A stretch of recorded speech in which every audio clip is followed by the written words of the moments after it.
discussion last week. In my last week discussion, we were looking at several basic conditions that are needed for Buddhist, ethics, or any type of discussion on ethics. Now, we looked at K. Jayatilaka's analysis, and it highlights 4 requirements for ethics: free will, life after death, results of actions here and hereafter, and the ultimate goal, nirvana, the highest good. Now, these are some of the things that are needed when we talk about ethical behavior.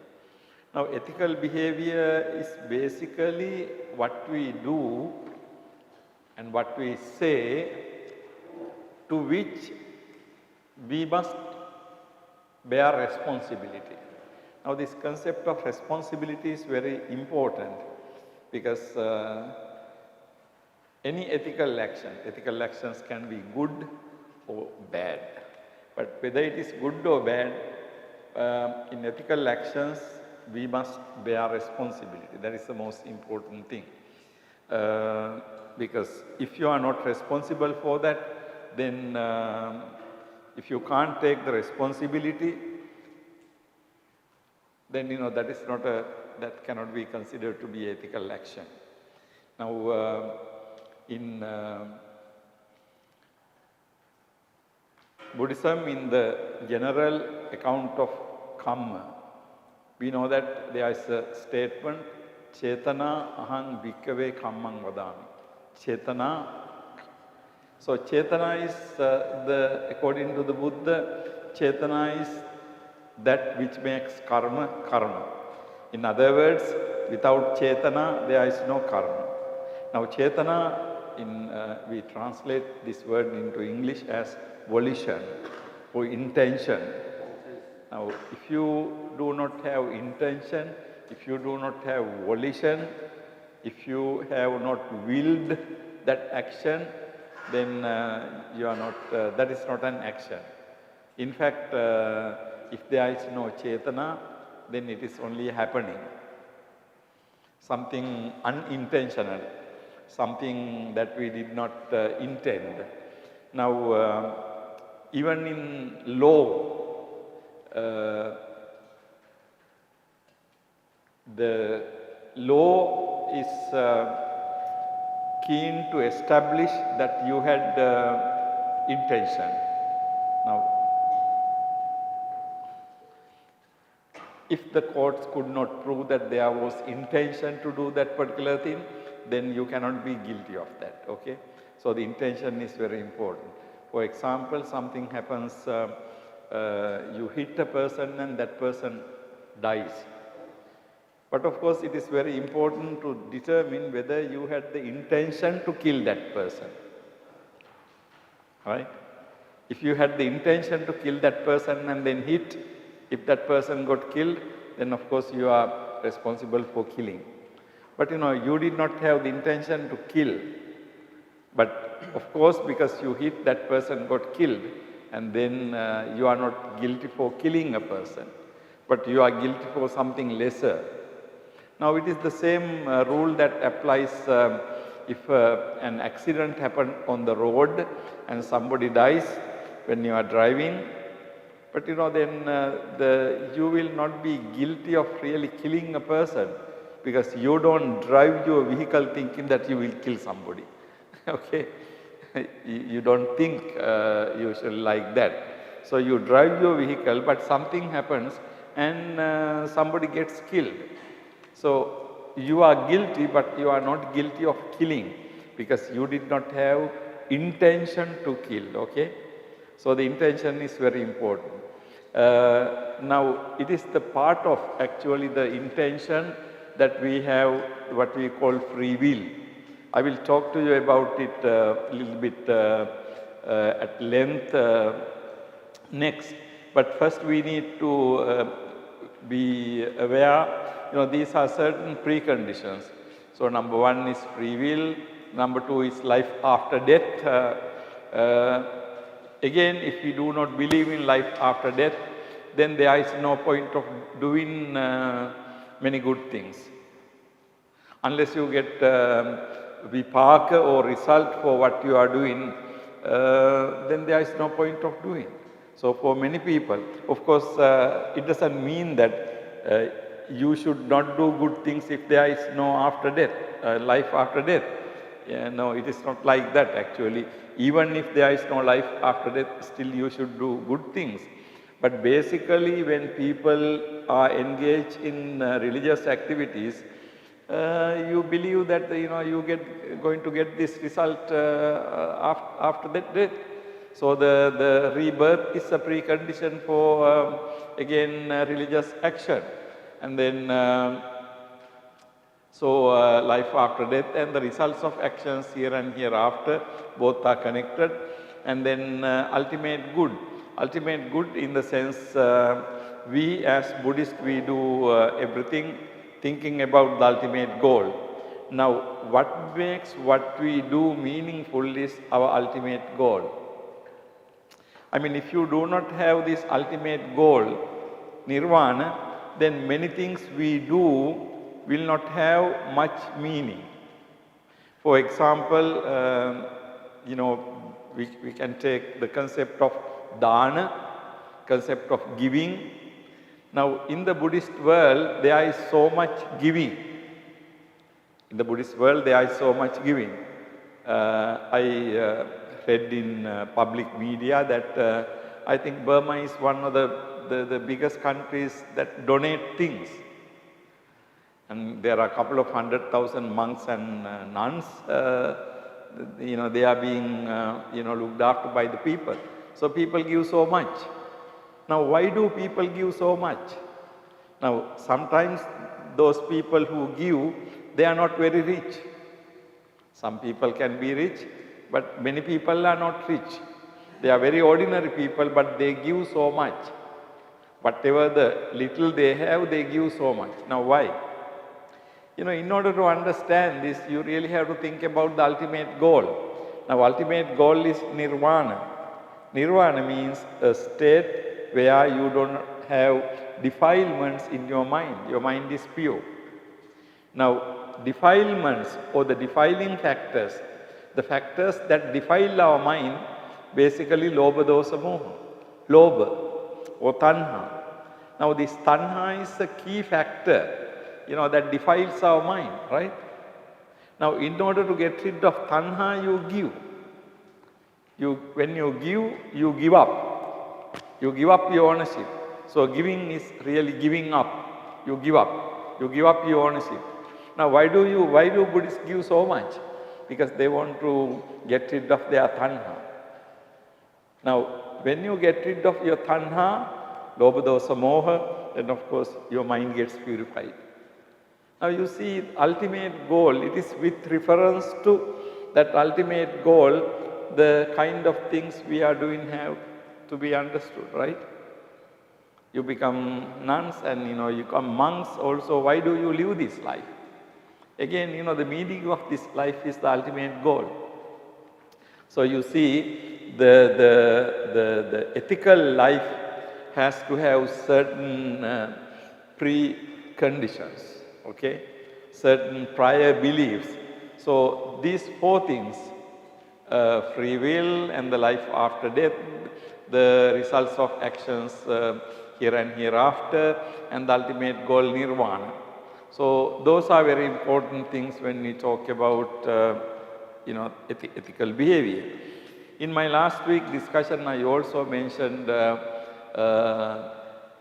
determinism, niyativada, and also the problem of free will. Today I would like to discuss with you this idea of free will. Whether we have free will, whether we have liberty to do things, whether we are free to do things. Now when we talk about the determinism, and then determinism and freedom usually don't go together. They are opposed to each other, okay? So if we are determined, then the idea is that we are not free, okay? If we are free, then we are not determined. So, on the one hand, we have determinism. On the other hand, we are talking about free will,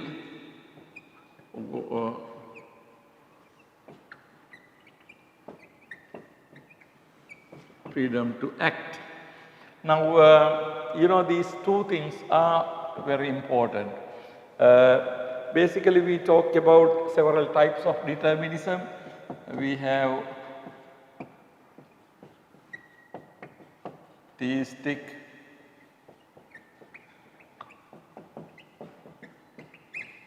determinism,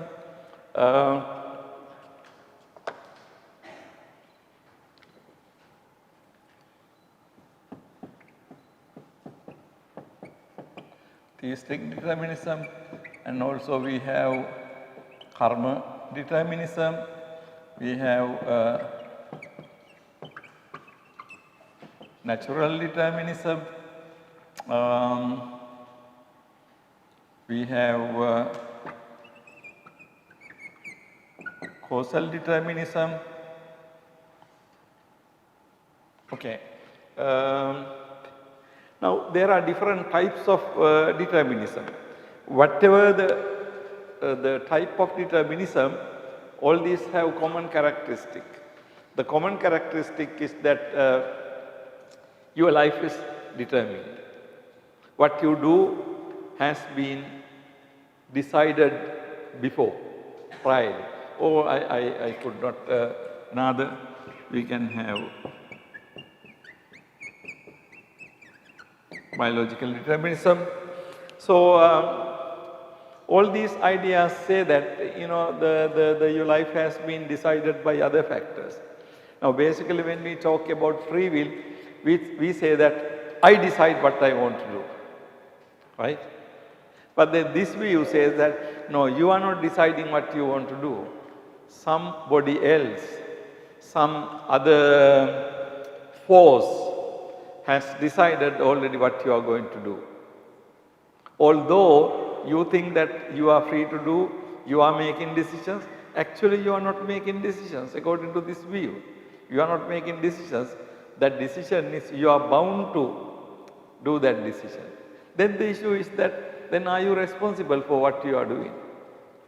You know, that's the important thing. Now, theistic determinism means you believe that God created you. Now, when the creation is to view, the view of creation is when God created universe, including human beings and other things, in this God's creation, it says that God had a plan. So he has some idea to guide this universe that he created to some end. So for that he created human beings. So according to this view, knowingly or unknowingly, we are serving that purpose. Okay? We don't know it. But to see that actually God created us, each one of you, in order to do some specific job. Although we think we are free, according to this view, we are not free. What we do is actually what God initially decided for us. So theistic determinism is everything in the universe is very complex, but one machine that leads to some one destination. So everything has been programmed to reach that. So that is a theistic determinism. Now the problem is, if God has decided everything, if we behave according to what God has decided, then are we free? So you can see that the theistic determinism and human freedom cannot go together. In fact, in the afternoon session we will be discussing world religions. when we discuss world religions, the theistic religions, basically in the world we have Judaism, Christianity and Islam. These religions have this problem. On the one hand, they talk about the God's creation, but on the other hand, they say that God gave free will to human beings. But these two ideas do not go together. If God created everything and if God has a plan, then of course how can you say that you are free to do anything? So these two ideas are problematic, don't go together. But theistic religions want to say that although God created, God gave freedom to act for people. But of course the two ideas don't go together. So the theistic idea is that theistic determinism means the belief that God created universe for a purpose, and then in that purpose each and every human being has some function to do. So that is the basic idea of theistic determinism. So this is one form of determinism, which is very wide in the world. And then next is karma determinism. Now karma determinism is we believe that everything is happening due to the past karma. We have this Pāli term, sabbang ubbe kata hetu. Everything is due to past karma. Now, if everything is due to past karma, what we are doing in this life is a result of past karma. Then, if it is a result of past karma, can you do differently? No, you can't do differently. In one of the discussions, Buddha says about the Jaina belief. Jainas had this type of belief that they do things because of in order to burn the past karmas. So they thought that past karmas are the deciding factor. So in order to burn out these karmas, they practice certain things. And Buddha said that if you are suffering, behaving in a very difficult manner, like self-mortification, Atthakila yoga, then you must have done a lot of bad things in the past life. I mean, because suffering in this life is a result of past life, you are suffering so much now. So maybe you did so many bad things in the past life. So Buddha said so, but of course that doesn't mean that Buddha accepted it. But according to their own view, if they are correct, then of course that is how you have to interpret what they say. So karma determinism is basically to believe that everything that happens to us in the present life is because of past karma. Then what happens is, if everything is past karma, karma is such a huge force, you can't do anything. So whether you do something good or whether you do something bad, you are bound to do that. You can't do otherwise. Now if this is the case, then again the question is, how can you be responsible? Even if you wanted to do otherwise, you can't do otherwise. Even if you wanted to do differently, you can't do differently, because you have to do because it is your past karma. Now again, so the karma determinism means if you believe in the karma, not believe in the karma. If you believe that everything that happens present is due to past karma, then of course, you have the problem of free will. Natural determinism means sometimes not for any like God or karma or anything like that, but simply some people believe that things in the universe are such that universe has a certain way of happening, and according to that by nature we are determined. So again that's although it doesn't refer to karma or God, it's also similar view. We think that naturally, not because of God, not because of karma, but because we are part of the nature, so this is the nature's way of happening things. So you believe in the natural, sometimes among the 6 religious teachers during the time of the Buddha, some religious teachers had a similar belief. People are born, they undergo certain number of deaths and births, and then they disappear. Now that is a kind of natural determinism, right? Not determined by God, not determined by karma, but determined by nature, the way of things. And in fact, causal determinism is very important for us in this discussion. Causal determinism means, now if we believe that everything is conditioned by causes and conditions, then causes and conditions are prior to what you do. Now suppose we are doing X, and for us to do X, there are, some other causes, okay? And for this, there are some other causes. For this, there are some other causes. Now then what happens is, when you do this, it is caused by these things, and this caused by some other things, this caused by some other things, and it goes on and on and on. So if we believe in causal relation, then again there is an issue. If everything is conditioned, then how can you have freedom to do? Now this question we have to discuss a little bit carefully, because we know that the essence of the main teaching of the Buddha is Paticca Samuppada, right? Main teaching of the Buddha is Paticca Samuppada. So Paticca Samuppada means dependent origination. Now with the dependent origination, we have this issue, we have to discuss this issue. How Paticca is there, but still we are free to do things. Because Buddha says on the one hand we are free to do things, but on the other hand Buddha says that things are causally conditioned. So this issue I will come to discuss with you in detail, because but you must see this problem. There is a issue, there is a problem here. The moment you say that things are causally conditioned, how can that happen? If everything is prior causes, then how can you be accounting for your activities? From the present moment you can go back and back and back. But then finally, how long can you go? This caused by something else, this caused by something else.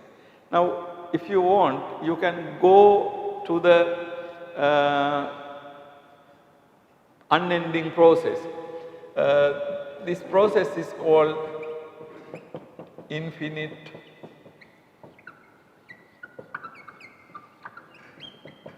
regression. Infinite regression means you regress, means you go back. Regress means you go back infinitely. Now you can take the causal process infinitely.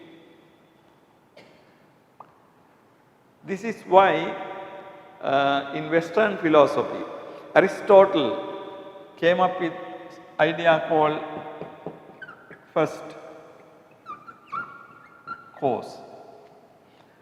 He said that there must be a first cause, because otherwise, you are guilty of infinite regression, because you can go on and on and on and on and on. There is no end. So Aristotle argued that there must be something called first cause. First cause, that is where things started. And from there, things started rolling.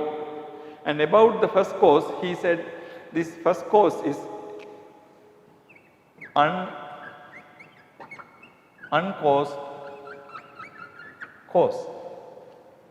Uncaused cause. That means for the first cause, you can't ask what is the cause of it. Okay? If you believe in the first cause, then you can't ask what is the cause of it. So the first cause is uncaused cause. It cannot have been caused by anything else. So therefore the concept of first cause. Why Aristotle came up with the concept of first cause is because he thought that otherwise we are infinitely regressing. We have to go back and back and back and back. There is no end to it. So therefore he thought that there must be something called first cause, which is uncaused. You can't say first cause has a cause, because first cause is the cause of everything, from where everything is started. Okay? And so he came up with several arguments of that nature to prove that there must have been some beginning. Now, for example, everything is moving. This earth we are living is moving, and the entire solar system is moving. Now there is a question, who started the moving? When did the moving start? What is that thing which caused moving? Now, how are we going to answer that? you can say A is moving B. Okay, who is moving B? B is being moved by C. C is moved by something else. So again, you have this issue of infinite regression. You can go back and back and back and back. And Aristotle came up with the idea, first mover, like the first cause. He also came up with the idea, first mover. Now the first mover is unmoved mover. So the first mover doesn't need anything else for it to be moved. It is self-moved. And the first cause is self-caused, and it caused everything else. So this idea was initially argued by Aristotle. Later, Christianity accepted these ideas, and Christianity said the first cause is God. Okay, first cause is God, and although first mover is also God, like God created this universe. Having created the universe, he set it in motion, right? Then ever since it's moving. So you can see that the causal relation ultimately in Aristotle and in the Christian theology going and stopping ultimately in what Aristotle believed to be the first cause. Same thing was absorbed into Christianity, and they presented God as the first cause.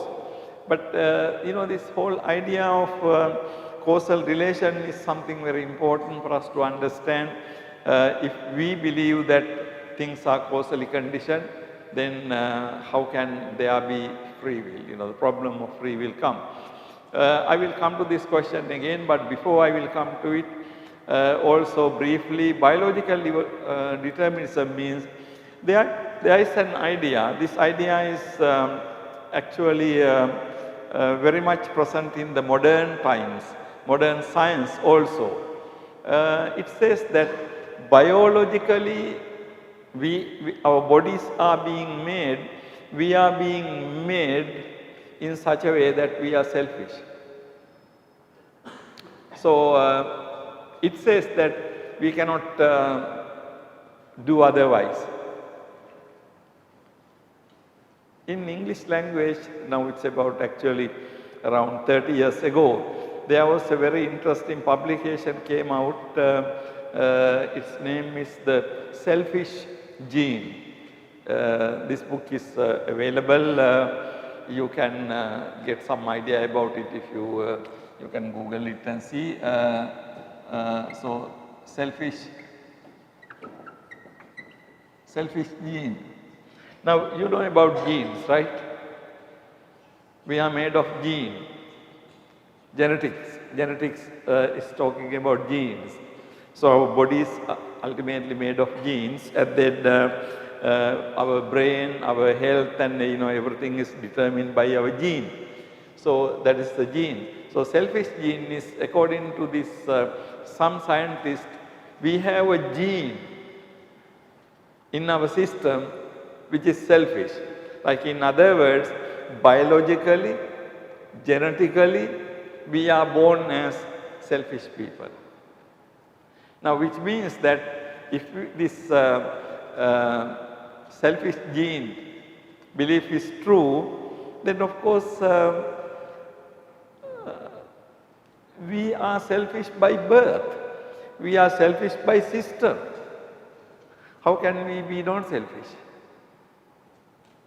We are determined biologically. We are determined biologically to behave in a selfish manner. We can't change it. Now, it is very interesting. Now, if you believe this, of course, this is a scientific view. Now, genetically, we believe that if we can isolate certain genes that are responsible for certain illnesses, scientists say that you can get rid of, if you remove that gene, if you modify that gene, then you can get rid of that illness or something. So, this is, there is so much to genetics, I don't know much about it, but basically it means that we are genetically, we are biologically determined group of people. But at the same time, it has a rather interesting thing. Now, if you can identify that gene, selfish gene, if you can remove it, then we can create people without tanha, not by meditation nor anything, but by biologically, isn't it? Can't we create an arahant by surgery? If you identify the selfish gene, okay? If you identify the selfish gene, if you can remove that selfish gene, then of course that person will not be selfish, right? So anyway, argument goes both sides. But on the other hand, biological determinism says that we are biologically, we are genetically determined people. So I am giving you just several examples according to which we can understand this, the concept of determinism. So that we are determined according to these views in many different ways. But I would like to discuss a little bit in more detail this concept of causal determinism, because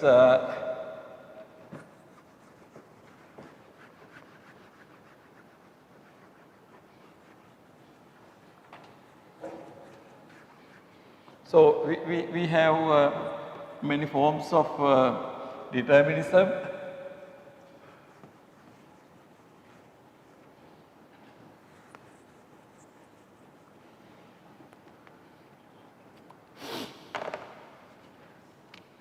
Okay,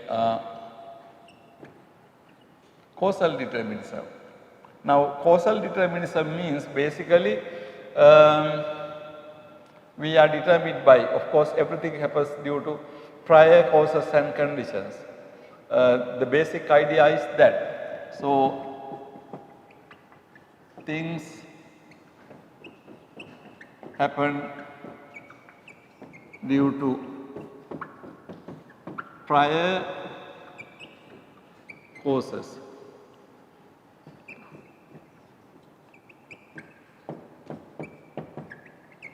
Conditions. Now, this is basically what is called causal determinism. Things happen due to prior causes and conditions. So, again the same problem as I showed you earlier. If we take any particular event or any particular thing, it has been caused, conditioned by something before it. So, if we look at those causes have their own causes. So, like that, we have all the way through causes and conditions. In other words, same thing can be a cause of something else and effect of some another thing. So, when you look at universe, we can see if we say A, if we say B and C. Now, you can see this A causes B and then B causes C. Now, you can see that B is the result of A. B is the cause of C. So, B is both cause and effect. Same thing here. C is the result of B, and also if C causes D, then of course, it is the cause of. So, you can see, and then, but here you can see Now A, B, C are connected by B. So in logically we can say something like A causes B, B causes C, and then we have something like A causing C, because from here to here, right? Something like that. So this kind of relationship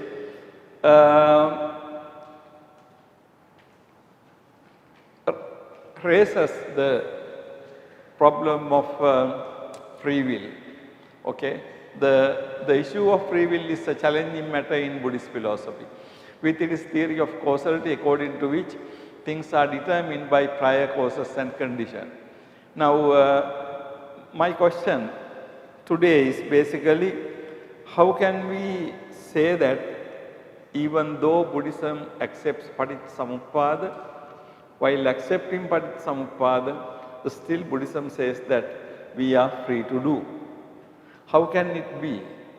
How can it be justified? Okay?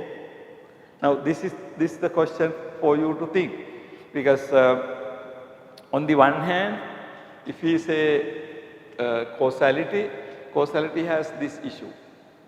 But on the other hand, while accepting causality, Buddha at the same time says we are free to do things. Now read this last paragraph here.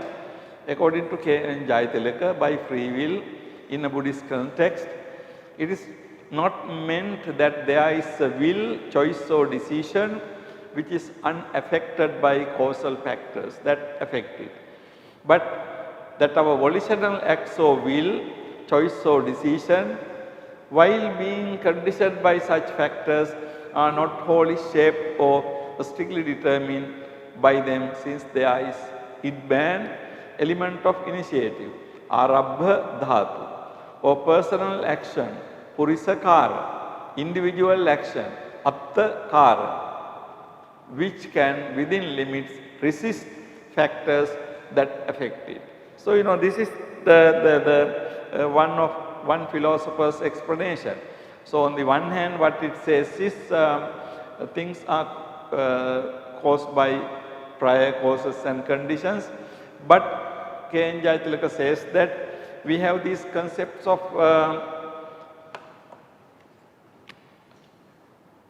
arabha dhatu. Arabha dhatu. Arabha means initiative, beginning of something. And then we have the concept of attakara and also purisakara. Buddha says that these things are there. But then the issue is this: if there is causal conditioning, if everything is caused by prior causes, even if you say that there is attakara, purisakara and arabha dhatu, are these two views not contradictory to each other? Of course, Buddha says that we have attakara, we have purisakara, but at the same time Buddha says that things are causally conditioned. Paticca samuppada. Thing is, paticca means dependent on causes and conditions. Now, how are we going to resolve this? Do you see the philosophical problem here? Philosophical problem is, while holding to paticca samuppada as causes and conditions, how can you say that you are free to do certain things? But what you do is conditions by causes and conditions before. Then how can you say that you have attakara? This first you have to really see this philosophical problem. Okay.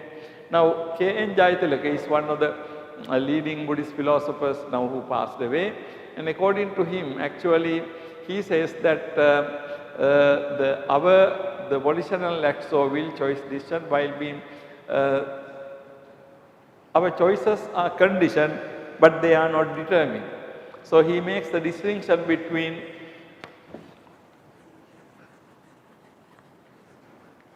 It's something like this. What he says is, he says, our actions are conditioned but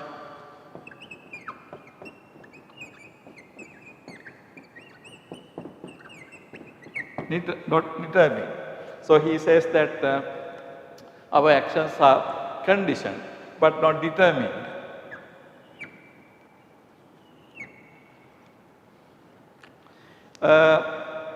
According to K. and Jayatilaka, there is a difference between something being conditioned and something being determined. So he says that our actions are conditioned by other factors, but they are not determined. So in other words, when he uses the word determined, it has a much stronger meaning, something being determined by somebody. So he says that our actions are not determined, but of course they are conditioned. So what is the difference between being conditioned and being determined?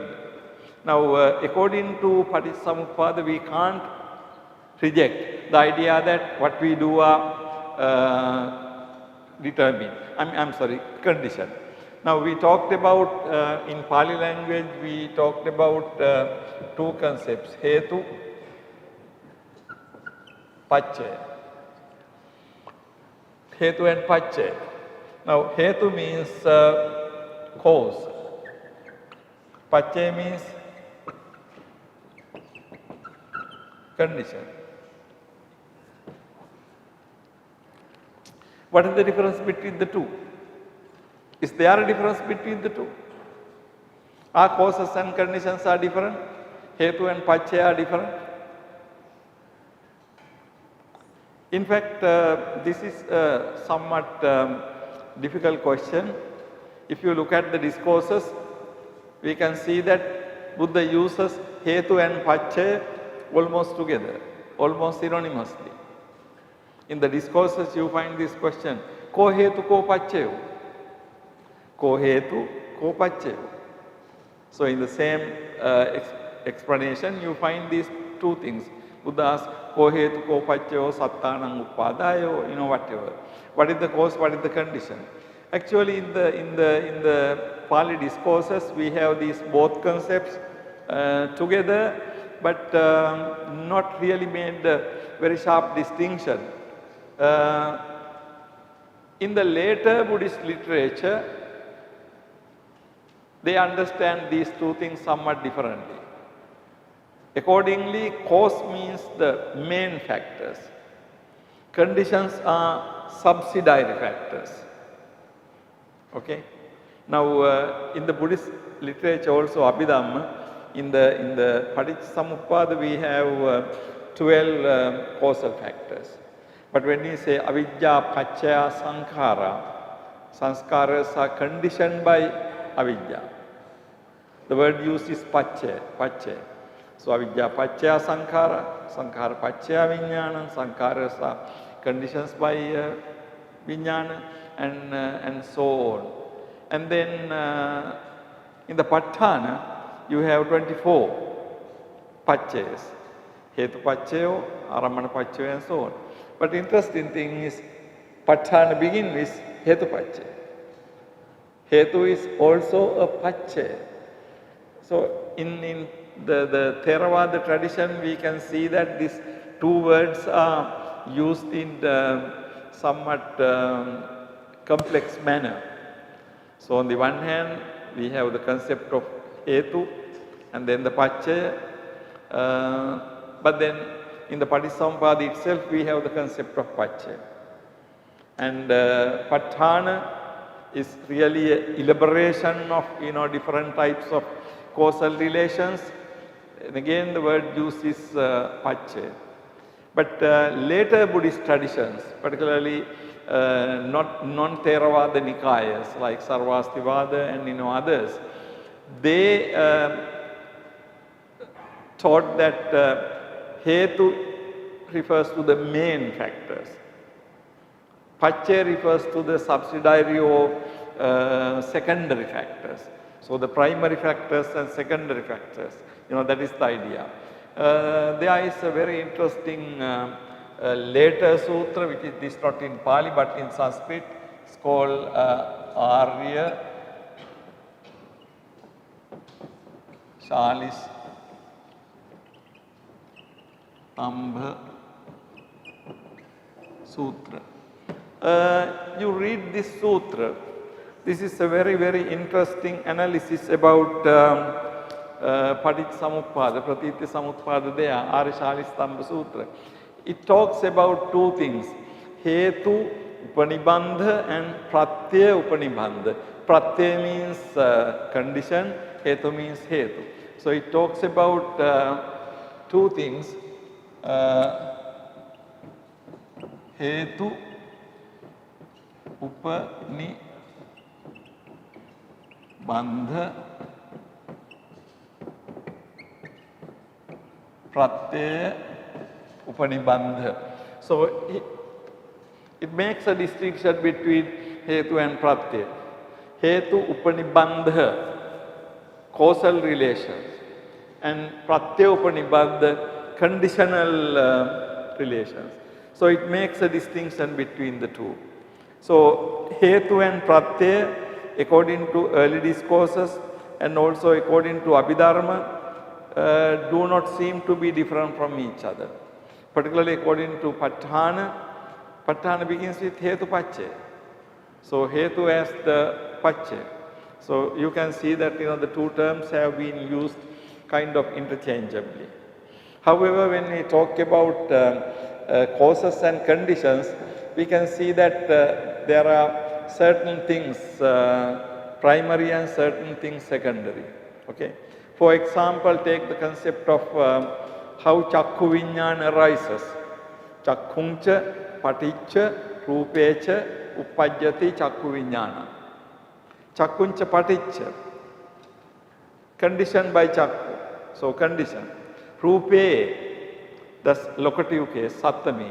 When the Rupa is there or when Rupa exists, Chakkuncha Paticca, Rupecha, Uppajjati Chakku Vijnana. So depending on the eye, when there is a physical form, Chakku Vijnana arises. Okay. But do you think that Chakku Vijnana can arise in the dark?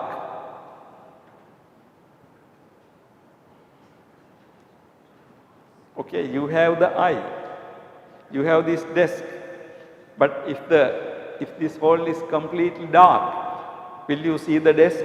No, you will not see the desk. So, in order to Chakku Vijnana to arise, we have to have light, right? So you can see that there are certain things, there are certain other conditions also. Light is a necessary condition. Without light, even though you have eye, even though there is a physical form, you cannot have Chakku Vijnana without eye. Without eye and also without light. But light is not spoken of in the formula. Formula says only Chakkuncha Paticca, Rupecha, Chakku and Rupa. Chakku and Rupa as the causes of Chakku Vijnana. But Chakku Vijnana cannot arise only with Chakku and Rupa. Aloka, light has to be there. And what about the attention? Attention also has to be there. So you can list some other factors for any particular thing to happen. But basically when we talk about causal conditions, we talk about certain main things. So you can see that there are causes and conditions. In that sense, causes can be primary and conditions can be secondary. However, in whatever manner we understand this, the basic problem remains. The basic problem is if things are causally conditioned, if there are causes and conditions prior to it, how can you have Attakara, Purisakara? Now this concept of free will, we don't have a word in the discourses for free will actually. I said earlier to you this concept of Chetana. Chetana is volition, intention. But when we say free will, actually it's a little bit different. Okay? Intention to do something is okay. Without intention you can't do. Without volition you can't do things. But when we say free will, what it means is really your ability to make an independent decision, right? So the Chetana is also necessarily a part of that. Without Chetana you can't do. But even if you take your Chetana, if your Chetana is caused by something else, that something else was caused by another something else, then again Chetana is not free. But we believe that if I can have a Chetana, then I am responsible for that. Now, for example, I don't want to kill this animal, but somebody is trying to kill me if I don't kill the animal. So, I kill the animal, but then I don't have a Chetana. I really don't want to kill the animal, but in order to save my life, I kill it. So then, but when according to Abhidhamma, according to the Buddhist analysis of mind, when I do the killing, of course, I have the killing mind, killing intention. But I am not fully responsible for it, because that is not what I wanted to do. So I do something because somebody else forces me to do that. According to law, you are not completely responsible for that. You did it because, in order to save your life, somebody else is threatening you to do that. So according to the legal procedures, you will not be found guilty. But karma theory is little bit different. Although you did in order to save your life, still you did it. Although you are not fully responsible, you are somewhat responsible. So there will be some karma vipaka because you did something bad. But of course in your normal circumstances you will not do that. So Chetana is also important here. However, when we say free will, Attakara, Purisakara is more, we are talking to the freedom. In one of the discourses in the Anguttara Nikaya, there is an instance where a Brahmin comes and tells the Buddha that he does not believe in free will. Then Buddha asks a very simple question from him. If you don't believe in free will, how did you come here? How do you go from here? You came here on your own, and then you are leaving on your own. So how can you say that there is no free will? So Buddha did not accept it.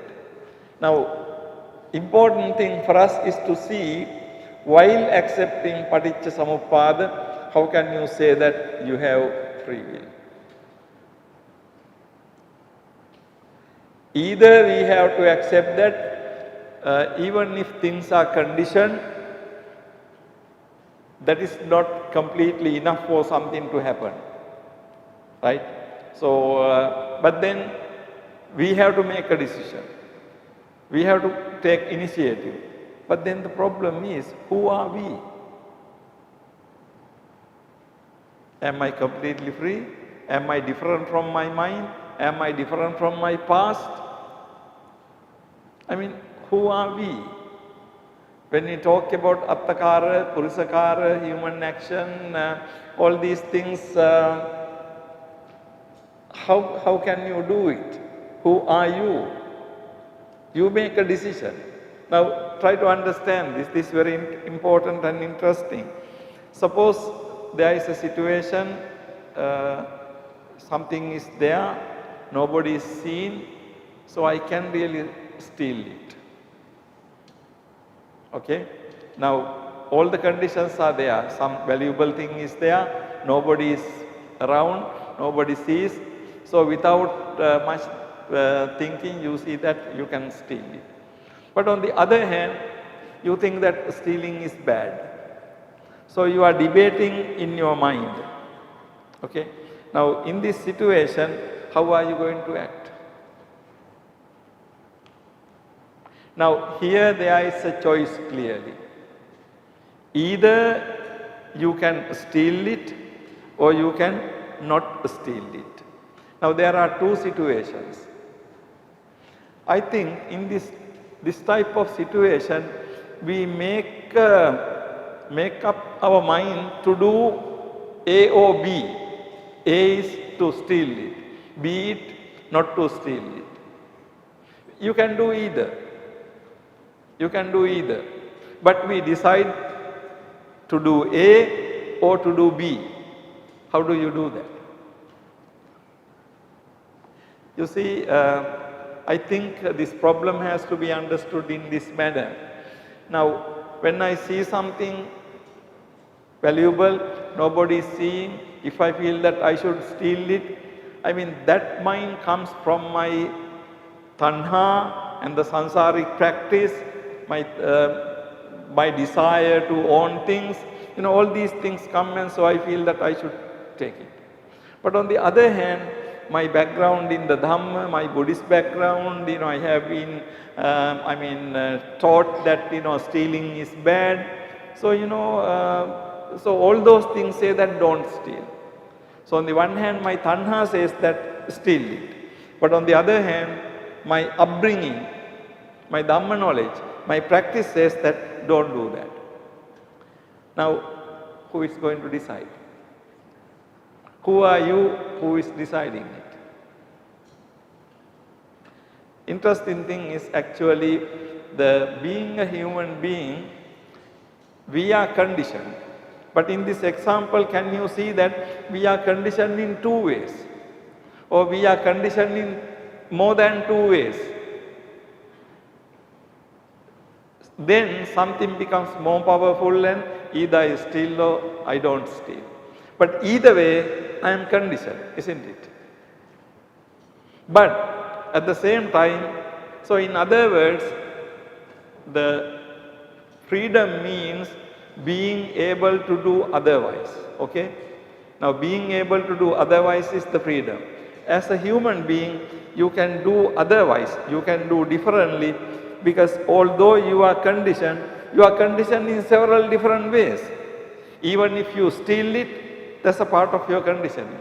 Even if you don't steal it, it is still a part of your conditioning, isn't it? Do you see the point? In a given situation, because our conditioning is two ways. As an ordinary human being, as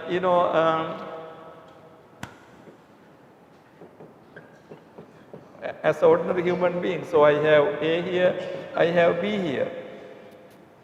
This is my sansara, tanha, kama, and all these things. But this is my being a Buddhist, learning and all these things. Two ways of conditioning. You can do A, but you are still under the Paticcasamuppada. You can do B, you are still under the Paticcasamuppada, isn't it? Is this the way to understand when Buddha says that human beings have attakara?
can be going either way. I want to openly say you. Okay. Because the Buddha wanted to give some of the villagers, they asked to the Buddha. So the Buddha, always religion leaders, they always talking. Right. How can I believe? How can I understand? Yes. At the time the Buddha said, you need to decide in freedom thought. You need to determine your Yes. mind. Yeah. So, as a basic religion people, how can I understand an action? Okay, if I get your question correctly, what you say is, like Buddha says to Kalamas, simply don't accept because your religious teacher says, but accept when you know for yourself. But Reverend, is something very interesting there. What the Buddha says is, okay, don't accept. He gives 10 things, don't accept. But then he says, Yada tumhe kalama attanava janayatha. That's the word used by the Buddha. Kalamas, when you know it for yourself, that this is kusala, this is akusala, then do kusala, give up akusala. I think that's, Reverend, very clear, because when I know that this is kusala and this is akusala, there are two things. One thing is I have to know, and then I must be able to act accordingly. Simply by knowing what is good and bad, doesn't mean that I will do good and not to do bad. All those people who do bad things, they know also the good thing. All those people who do good things, they also know the bad thing. But of course, you don't do bad, you do good. But some people don't do good, they do bad. Why? That is the conditioning. So that is where you have the knowledge. But in addition to knowledge, you have to have some kind of training. You know what is good, you know what is bad. But what do you want to do? Of course, you make this decision. Now that shows that your causal conditioning. So Reverend, I think there is a distinction here. My knowledge is one thing, but the way I want to do is one thing. The way I want to do is determined by my conditioning. Knowledge is one thing. Of course, when I know, it also makes a big impact in me. If I know something to be good, that's a good reason to do good. But my knowing what is good will not always make me do good, right? Now if I want to say I want to smoke, I know that smoking is bad, but you will smoke. So you know it is bad, but you do it, right? Because your desire is much more than that.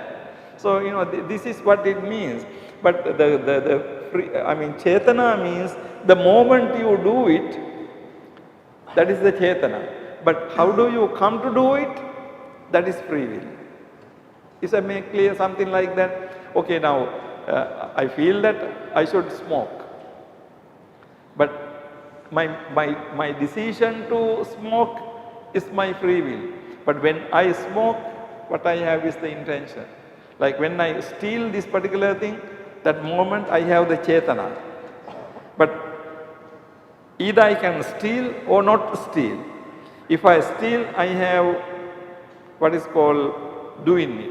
But if I don't steal, I have virati. I refrain from that. So, thank you very much. This is a good question, Reverend. But this view is Buddha views is good, but another religion views it is they can. I think they cannot understand another religion because we see Buddha view. Yeah. So other people, other religion people, if they can see, they never understand. Well, it depends on certain things. By certain things, Reverend, many religions are similar.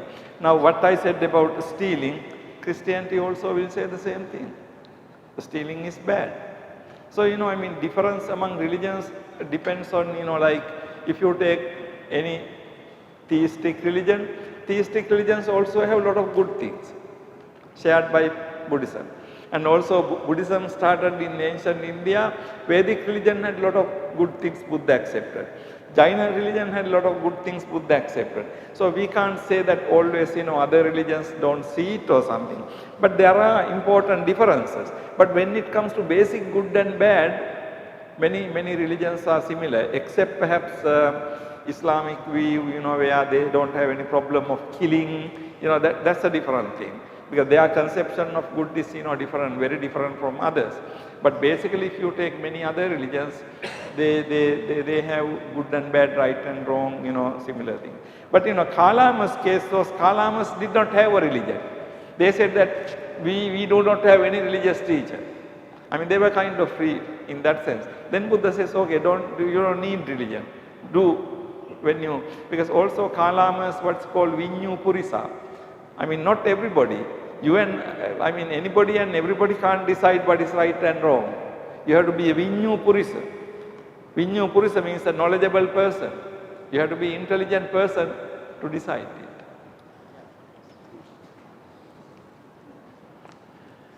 Okay, we are coming close to 11 o'clock maybe is for the time for your meal. So, okay, then I will wind up for this morning. We will meet again in the afternoon to discuss world religions. So, thank you very much. Thank you very much for questions.